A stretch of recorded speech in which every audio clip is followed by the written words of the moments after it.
Welcome to Let Me Fix This. Enjoy the video. Hello everyone. In this video, I will show you how to make delicious homemade barbecue sauce, step by step. First, let's gather all our ingredients and tools.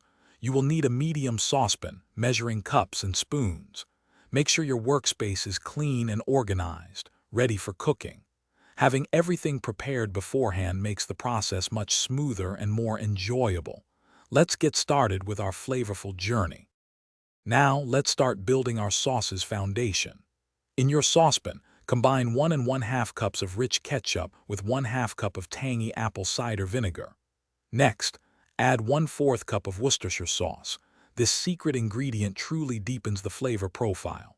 Finally, stir in 2 tablespoons of liquid smoke to infuse that authentic barbecue aroma.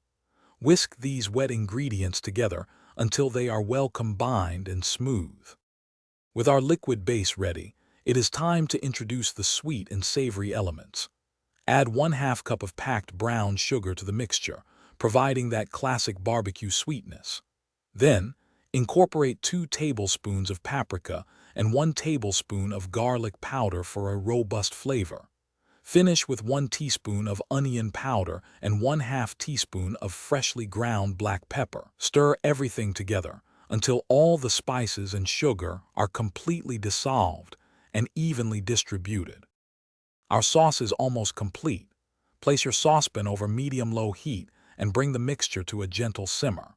Let it cook for 20 to 30 minutes, stirring occasionally to prevent sticking and ensure even thickening. The sauce will reduce and become wonderfully rich. Once it reaches your desired consistency, remove it from the heat and let it cool completely. Store your delicious homemade barbecue sauce in an airtight container in the refrigerator for up to 2 weeks. Thanks for watching. If you found this helpful, don't forget to like and subscribe.